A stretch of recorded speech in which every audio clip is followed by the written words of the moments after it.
प्रत्येक पंचायत में गौशाला खोलना चाहिए, ये पहला मेरा था। तो भगवान की दया से बहुत सी गौशालाएं खुल गई है।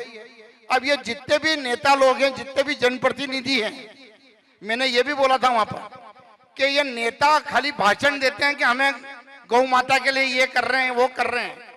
पर मेरा मानना है कि भारत में पूरा ये कानून बनना चाहिए, चाहे वो पंच का चुनाव लड़े, सरपंच का लड़े, जनपद का लड़े, जिले का लड़े, विधायक का लड़े, सांसद का लड़े, जो गौ माता पाले उसे ही चुनाव लड़ने का अधिकार हो, नहीं तो उनका फार्म रिजेक्ट कर देना चाहिए।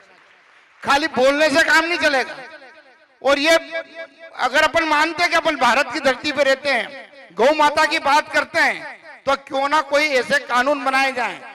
एक तो प्रत्येक पंचायत में गौशाला अनिवार्य रूप से खोली जाए।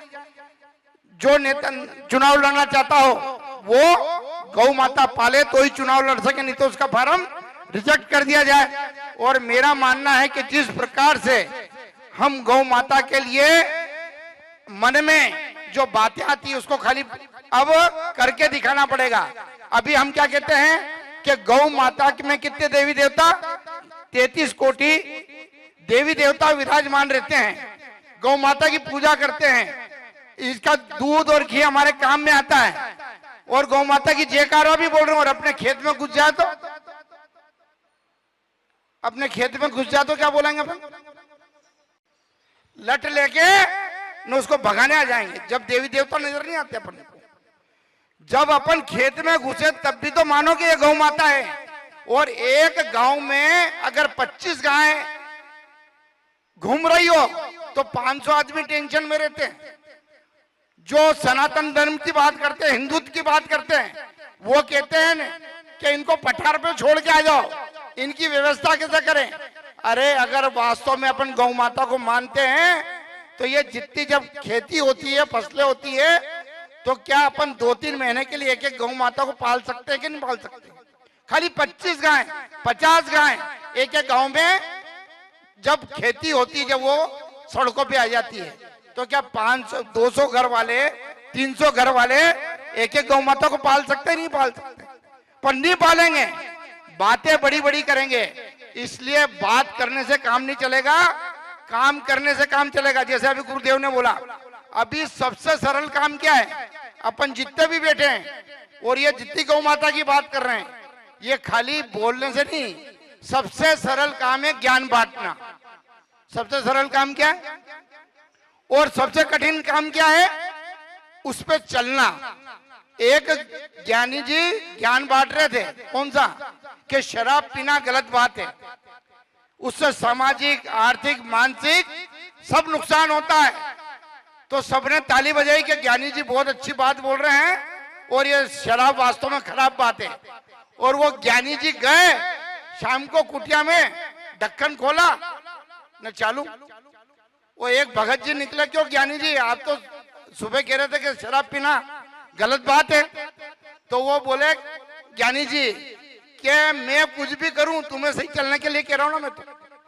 मतलब कि आज व्यक्ति क्या कह रहा है, गौ माता की बात तो सब कर रहे हैं, पर किससे कह रहे हैं? दूसरे से। खुद करना नहीं चाह रहे। इसलिए अपन को अपना संकल्प लेके कुछ ना कुछ करना पड़ेगा। मैं धन्यवाद दूंगा शिवराज जी चौहान साहब को कि मैंने कोटेश्वर में वहां पर गायों के लिए जमीन के लिए मांगा था, गोवंश विहार के लिए। वहां पर 300 बीघा जमीन उन्होंने अलॉट कर दी है। मोहन जी यादव जी हमारे मुख्यमंत्री हैं, उनको भी धन्यवाद। उन्होंने 20 रुपए से 40 रुपए गौ माता के कर दिए हैं।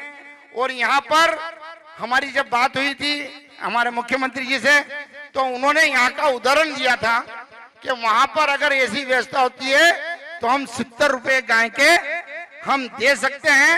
और मैं निवेदन कर रहा हूं, हमारे पास पानी है, जमीन है, व्यक्ति हैं, पर आप जैसे गुरुदेव वहां पर पधार जाएं तो हमारा भी उद्धार उस क्षेत्र का हो जाएगा।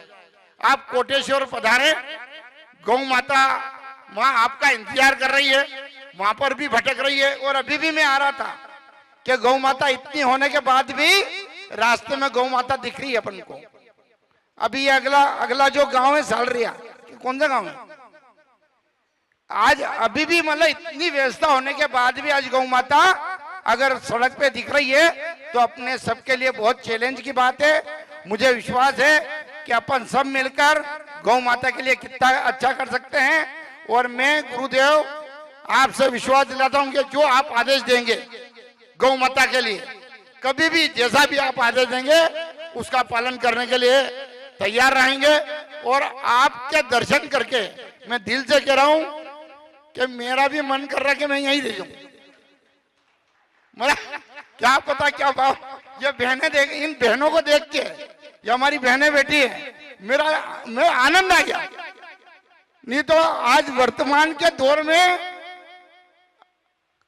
लोग बाग सब दूसरी दिशा में जा रहे हैं और ऐसी जगह यहाँ पर ऐसा आनंद लेना, गुरुदेव आपको बहुत बहुत धन्यवाद। पूरे क्षेत्र की तरफ से आप सुहासरा विधानसभा जरूर पधारें और यहाँ पर 1 साल का जो कार्यक्रम है भगवान की दया से और भी यहाँ पर आएंगे और जैसा भी आप आदेश देंगे। यहाँ के मैं लिए मुख्यमंत्री जी से भी और अभी यहाँ आए थे, उसके बाद भी आप जो आदेश देंगे, यहाँ से कोई प्रतिनिधि मंडल मिलना चाहे तो मिलवाने की भी गारंटी मेरी है। कोई बात हो तो वहां पर करने की गारंटी है और जितना भी अच्छा हो सकेगा शासन की तरफ से करवाएंगे। आपके दर्शन करने का मौका मिला इसके लिए बहुत बहुत धन्यवाद। बोलो गौ माता की बहुत बहुत धन्यवाद।